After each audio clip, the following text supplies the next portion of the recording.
Welcome back. Day 6 of training camp, Miami Dolphins. Today we got a lot to discuss. We have a significant injury and a lot more. Offense did great. And we're going to talk about all of that. But before we get into that, make sure you guys hit that like and subscribe. So, first off, we'll talk about what essentially happened, and then we'll get into the Miami Herald. Ashton Davis was carted off the field today. He left not being able to put any pressure on his foot. It looks like a foot injury, I think like a left foot injury. I'm not sure what it is, but came back in a walking boot later. So it looks like we lost Ashton Davis for the foreseeable future. I mean, we cleared up cap space for a reason. It was the first day of pads, and I'm not fully sure what happened to him. It doesn't really say what was going on. Maybe later on they'll talk about what happened, but yeah, I mean, he's probably going to be out for a significant period of time. So, unfortunately, that happened. You know, Melifonwu, I think, is still going to be our starting safety with Minkah Fitzpatrick. So, you know, we still have a starting safety, but the backups is what scares me a little bit with Patrick McMorris. I think he's a pretty good guy. Actually, you know, I think the backups are kind of all right. You know, they're not bad. You know, we have Patrick McMorris and we have Elijah Campbell, who's been with the team for a hot minute. So we should be pretty good. Maybe we'll sign somebody, but it's just an unfortunate thing. But like I said, I think Melifonwu was going to take that role as free safety, and then Minkah Fitzpatrick, or maybe the other way around, because we like to. No, I think because Minkah's a blitzer, we'll probably have Melifonwu in the backfield. We'll be switching in and out. They'll probably be used, you know, in different zones, but I think maybe Melifonwu maybe will be the free safety, and then Minkah will be the strong safety. So, yeah, I mean, or actually it might be the other way around. I think Minkah wanted to play a certain position. If I'm forgetting, let me know down in the comments which one he wanted to do. It's one of the two. I think it's either obviously, it's free safety or strong safety. But I think we're all right at safety. We might sign somebody else, but it's just unfortunate to see that Ashton Davis, he was having a pretty decent camp. So it is what it is. But we'll get into the Miami Herald. We'll go over, you know, what, you know, needs to happen. Obviously, they talk about Ashton Davis. Jordan Colbert should be coming back soon, so I think we're all right. But, so, we'll get into it right now. 10:40 a.m. update. The linebacker KJ Britt had a sack. Alexander Mattison had a 15-yard rush, at least 10th chunk yardage run of camp. And then undrafted wide receiver Theo Weiss had an 8-yard catch. And I'm hearing a lot of good things of Theo Weiss. You know, he's got a pretty good rapport with Zach and Quinn, and I don't know. I mean, maybe we're wrong. Maybe he's the one that makes the team over Andrew. Well, I mean, Andrew Armstrong's been doing pretty good, too. They're both pretty solid. I see why they gave them guaranteed money. You know, Theo Weiss and Andrew Armstrong are pretty different for undrafted wide receivers. Cornell Armstrong sacked Zach Wilson on a blitz. Jalen Waddle caught a 30-yard pass from Tagovailoa with Ethan Bonner in coverage. Waddle has been highly productive in recent days. And honestly, when we're going to get into today, Waddle, it looked like Tyreek Hill's day was yesterday. Waddle's day was today. So, tight end Pharaoh Brown had a 22-yard catch from Zach Wilson. Linebacker Willie Gay had another run stop for a short gain. Gay has been a disruptive menace throughout camp. I think he's going to really push for that starting position. If not, we have such a, like, the linebacker group went from being really almost piss poor to, I mean, we have a pretty decent linebacker core right now. Tagovailoa hit Devon Achane for a 40-yard catch. Jordan Brooks sacked Tagovailoa. Brooks has had a very good camp. Not a surprise, he's a stud. Linebacker Quentin Bell, who had a good day, stopped Alexander Mattison for a 2-yard gain. Wilson overthrew a pass on the sideline pattern to Eric Izukanma. What we're also seeing right now, I mean, I don't want to speculate. It's early in training camp, but I mean, people are getting a lot more hyped about Quinn Ewers than Zach Wilson. I mean, Zach Wilson kind of looks like Zach Wilson. You know, he just kind of looks like the same dude that we saw in the Jets, that he just can't put it all together. Devon Achane had a 9-yard catch early in the second set of 11-on-11s. Zach Wilson hit Taj Washington for a 50-yard gain. This was Washington's signature play of the camp as he works his way back from a lower leg injury. Keep that, you know, I mean, I know it's another short receiver, but Taj Washington along with Malik Washington were both last year supposed to be something that we were intrigued in. So, see, I mean, keep an eye out for Taj Washington. Let's see what he does. I think he's going to make the team. that sidelined him his entire rookie career. Cornerback Kendall Sheffield had a sack on a blitz. Julian Hill caught a 10-yard pass from Tagovailoa. Zach Wilson showed great touch in a 15-yard throw to Tariq Black. I like Tariq Black. I think he's doing a very good job. Safety Jordan Colbert and Willie Gay had good pressure on Wilson, who completed the pass anyway. Quinn Ewers delivered an 8-yard completion to Theo Weiss. Their rapport is starting to get really nice. I like the way that him and Theo Weiss work together on this third team. He seems to be going to Theo Weiss in and out, who's had a impressive 2 days. To make the team as an undrafted rookie, we'll see. Him and Armstrong both look pretty solid. Tagovailoa, who was, again, very sharp, delivered a 10-yard pass to Jalen Waddle. Jalen Phillips then sacked Tagovailoa. The pressure is nice. I'm really liking the pressure we're given. I mean, I'm telling you, our iron sharpens iron. I think that's what's happening right now. Zach Wilson hit Nick Westbrook-Akine, who slid to make a nice 25-yard catch. Wilson had a decent camp. They both are, we'll see what happens. But Zach Wilson is playing decent, and Quinn Ewers is playing very good for a rookie. Linebacker Quentin Bell has had a tackle for a loss against Alexander Madison, who had several chunk yardage runs during camp. Kind of low-key seeing that maybe Alexander Madison, which honestly, when you really think of this, and I only kind of know this because I picked him up in fantasy, because in one of my fantasy leagues, I had, what's his name, Zeus or something like that, and he sucked. And Alexander Madison was like the only running back on the Raiders that was getting any yardage. So it looks like, maybe you have to wait for a little Ollie Gordon action. I think Alexander Madison is probably going to be the third running back. Wilson hit tight end Farrell Brown for a 10-yard gain. Willie Gay stopped Ollie Gordon on a tackle for a loss. Jalen Wright fumbled. Honestly, one of the biggest disappointments of training camp, Jalen Wright, he had a lot of talk this offseason. He was talking a lot about being elite and this, that, and the other thing, and just not really seeing too much out of him in camp. It's really become Devon Achane's show. Mo Kamara recovered it. Kamara has been coming on in recent days. Undrafted rookie receiver A.J. Henning dropped a pass. Ethan Robinson offered tight coverage. Defensive lineman Ben Still dropped Gordon after a short gain. Tagovailoa rifled a pass to Waddle for 10 yards. Like I said, it was Waddle's day today. Achane had a big gain on the run up the middle. Ethan Bonner deflected a pass from Zach Wilson. Willie Gay nearly had another interception on Wilson. Gay has been one of the stars of camp. We can't stop talking about Willie Gay. He's been phenomenal. And shout out, Dudley Duron told him to scream again, and he did another scream. Wilson rebounded with a nice 20-yard throw to Eric Izukanma. I'm excited to see what he does in this first preseason game coming up. Channing Tindall has a nice pass deflection, at least his third good play of camp. Theo Weiss had a 5-yard catch from Quinn Ewers. Like I said, their rapport is pretty good. 11-11. Tua was off target on a 20-yard downfield throw to Tyreek Hill with Minkah Fitzpatrick providing stout coverage. Jordan Brooks stopped Devon Achane in the backfield, and there's been a bunch of tackles for loss through 6 days of camp. Among the standouts in one-on-one drills, defensive players with offensive line. Kenneth Grant showed his strength, but Jonah did a good job with him on one sequence. Linebacker, one-on-one drills, it's kind of tough it's tough to really analyze anything from one-on-ones because you're facing someone one-on-one. So that it's not like you are pushing someone back or left or right or whatever it is. It's like you have free reign to go wherever you want as a defensive player. Linebacker Chop Robinson, who easily maneuvered past. He's having a phenomenal camp. Mo Kamara beat Larry Borum. I'm hearing Larry Borum is struggling. And left tackle Patrick Paul held Bradley Chubb on a play. One-on-one drills again. The cornerback draft pick Jason Marshall had a nice pass breakup after being beaten a few times on Monday.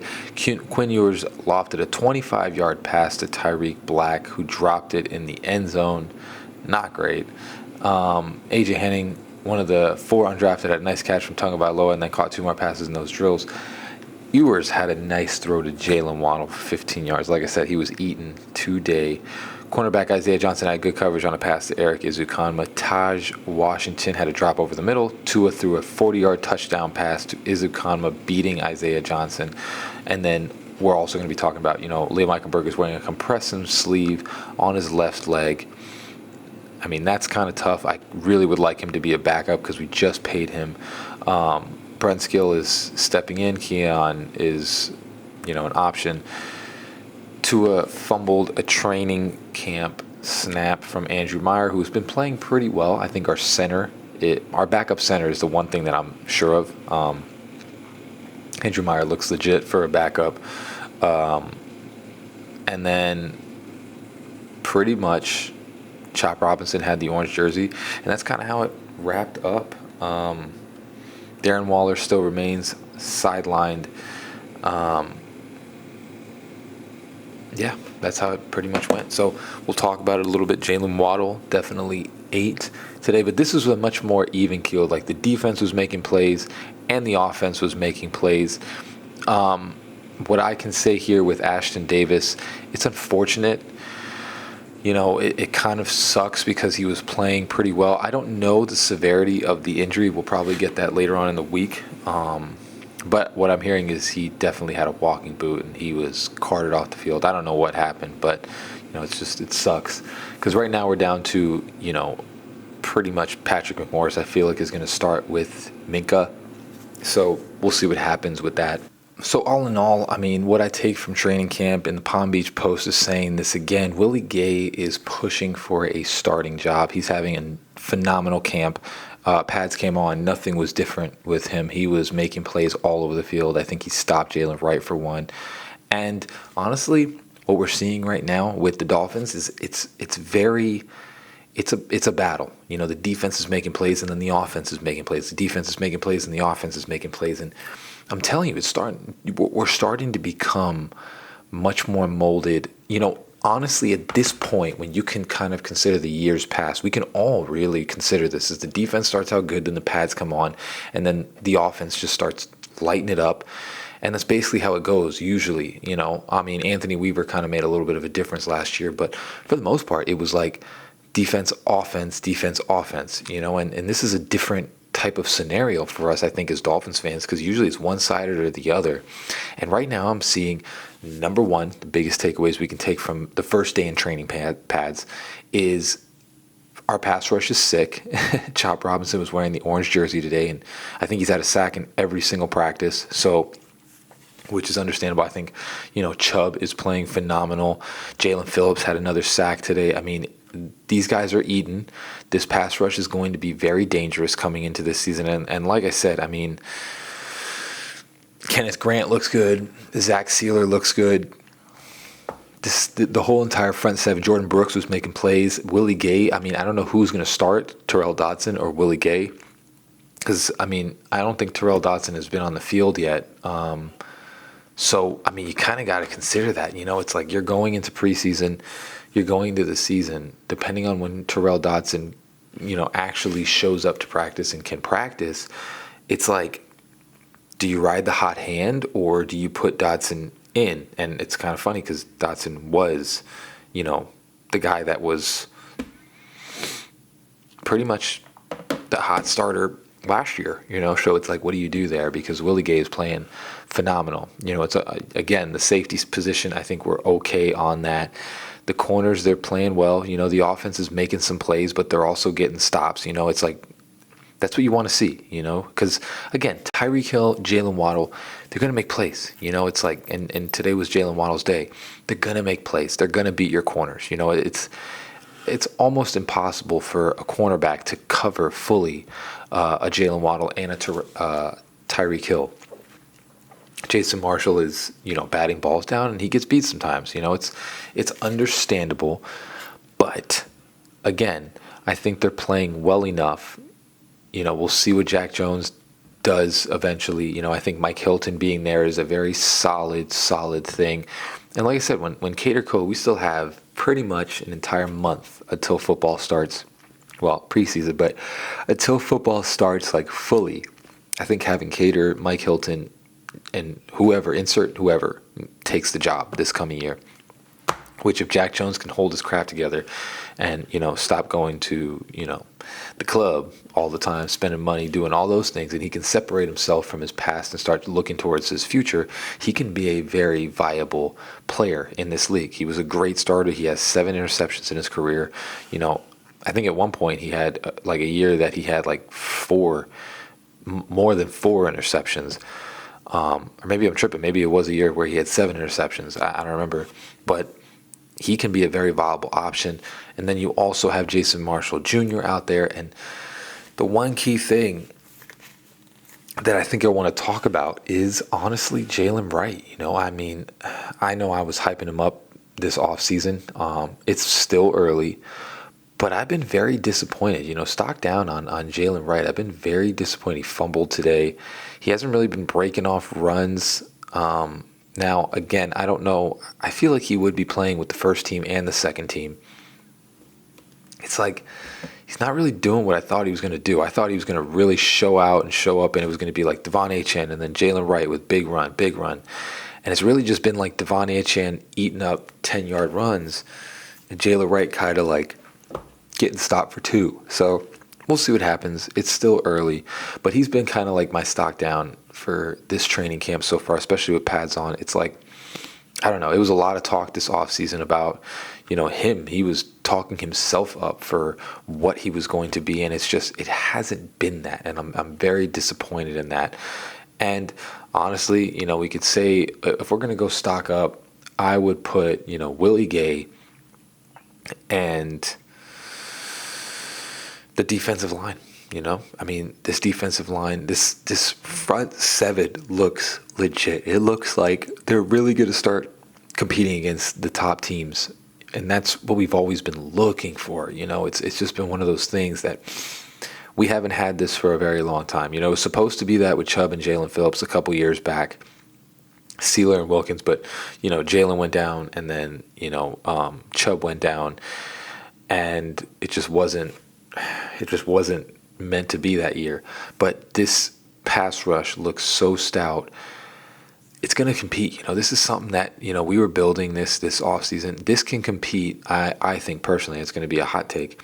This can compete with the Bills' offensive line. I think the other years you were so used to having to blitz and do all these exotic things to get past the offensive line of Buffalo, and it worked for a little bit, and then eventually it was like they would have 7 seconds to throw the ball. I think coming into this year, we are finally going to be able to push Josh Allen around, and that's the key here, because let's be real, the Patriots, their offensive line isn't amazing, and honestly, Drake May, we'll see what happens. I think everybody always gets hyped for their rookie, and we'll see what happens now that people have tape on him. The Jets, I'm not really worried about Justin Fields. I don't think he's a good quarterback. I think it's just going to be a trial for this year. So the only one I'm really looking forward to and seeing what this pass rush can do is on Josh Allen, because that's been the problem the entire tenure that we've been with him, is their pass rush eats on us, and our pass rush does not get to him very much. And sometimes they do, but it's like this exotic thing instead of just sending the people we have and getting past the offensive linemen. So after day 6, I'm really starting to think that we are going to be able to, because that's always been the problem, we're going to be able to compete with these better teams. The offensive line is still, they're still gelling, and it looks like James Daniels should be coming back soon is what I'm hearing. Maybe possibly in a week or so. He should be coming back, so that'll make the offensive line like significantly better. That's once James Daniels steps back there, it should make the offensive line significantly better once Brewer comes back there, because you got to remember, we're playing with pretty much no James Daniels, no Aaron Brewer. That's basically what it is. So it's honestly just Austin Jackson, Jonah, and Patrick Paul with like Andrew Meyer, and I think it's like Keon Smith, or who's the other guy? I don't remember, but pretty much 3 of our starters are in. That's why it's we have to see what happens. I think a lot of people are jumping the gun because, again, James Daniels and Aaron Brewer are not playing right now on these training camp days. So once we get those guys back, because pretty much if you consider those guys are our elite offensive linemen. So once we get those guys back, I think it'll alleviate a lot of the stress of this offensive line. Put people back in their place where it's like instead of playing starter reps, they're going to go back to the backups. We'll have Liam Eichenberg back. So, now that I'm thinking about this, Andrew Meyer, Liam Eichenberg, those guys are pretty stout, for backups. That's all you really want to have. Maybe one other backup. We probably call Isaiah Wynn, but I think the offensive line is looking decent. But this pass rush is phenomenal. I'm really looking forward to this. And like I said, we can rival some of these elite teams now, I think. I know it's just training camp. We'll see what happens, but I'm very much so enjoying how Chop, Jalen, Chubb, Sealer, Kenneth Grant I haven't really heard too much about, but those guys are really just they're tearing it up. Like, if you really consider what we're hearing, the one thing, and obviously this has to do maybe with the corners, is that they're getting big chunk plays, but you're not hearing too much, and really consider this, you're not hearing too much about the run. Like, nobody's really breaking off a bunch of crazy runs. Like, Devon Achane, maybe 10, 12, 15-yard runs, but they're not really breaking off runs like crazy. A lot of them are just stop, stop, stop, stop, stop.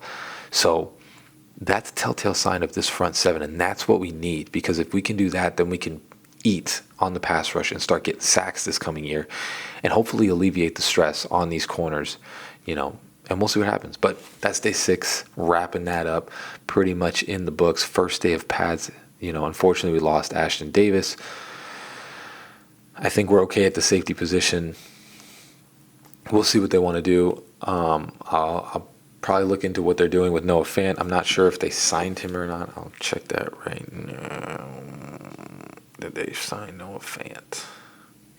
Because I know he was between... My phone sucks. I know he was between like 3 other teams, so he might have signed with somebody else. But let's see. Yeah, he's still looking around, so we'll see what happens. I'll keep you updated on that. And as always, guys, let me know down in the comments below what you guys think. Fins up, baby. Love you all. Peace.